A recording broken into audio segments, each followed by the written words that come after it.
The image I initially had in my head of becoming a teacher was immediately discounted upon my reading of the first chapter of the textbook. Prior to starting this unit, I envisioned that all teaching would adhere to the industrial model of schooling. This model focuses on standardisation, and the curriculum is strictly used to teach students skills for which they must build upon. This model likens students as being in an assembly line, where their performance on things like NAPLAN are critical. A student's capabilities are determined by their ability to meet benchmarks and outcomes proposed by the curriculum. While this model does provide uniformity and clear and concise guidelines to follow, it does not allow for the flexibility or for student interests and differences. This is where the inquiry model comes into play. This model takes the notion that the school environment should be representative of real life. Therefore, flexibility is allowed in the way teaching and learning takes place.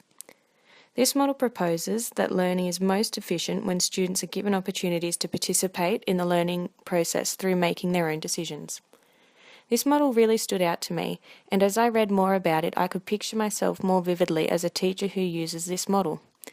I liked the idea that as a teacher I would be facilitating students' learning rather than strictly directing it. As stated in the text, this way of learning enables more authentic and meaningful learning.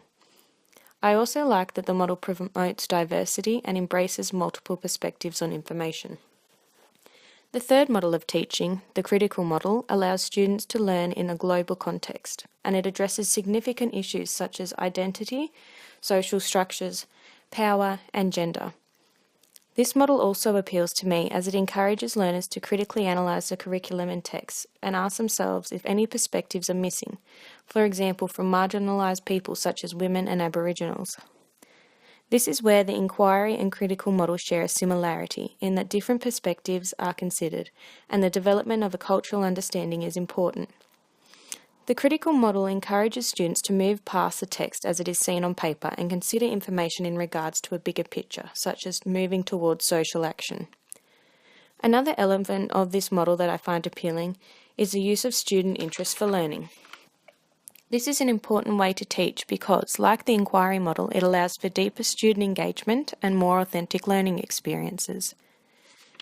When considering the 4 classrooms in Chapter 4 of the text, I originally envisioned my teaching would be like Miss Teal's. Her teaching reflects the industrial model as she strictly adheres to the curriculum and her students must meet benchmarks at a predetermined speed. This skills-based approach proposes that skills should be practiced until mastered and then built upon to learn more complex skills. The problem with this is that it doesn't allow for flexibility, student differences, background, or prior experiences. Through reading chapters 1 and 4 of the text, I have abandoned my image of being a literacy teacher who uses a skills-based approach.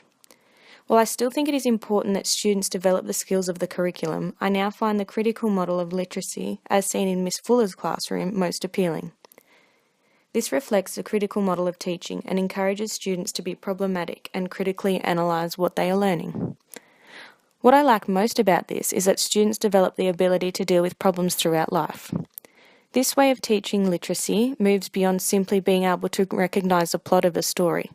It enables students to embrace multiple perspectives, solve critical issues, and take on social action. The 6 principles for teaching literacy in Chapter 1 move beyond the skills that are developed through reading and writing. These guiding principles look at the bigger picture for literacy development and what is important for students' everyday lives. As teachers, we want to be enabling students to do so much more than just read a text. We want them to be able to apply what they've read to their lives and question the information from different perspectives. The 6 principles fit together in a way that promotes this deeper understanding and more authentic and applicable way of learning. Within this socio-cultural model, Principle 1 is very appealing to me as it utilises diversity as a resource. It encourages all students to participate and to provide insight because all views are valuable and can generate rich learning experiences. This can be seen through things such as group work.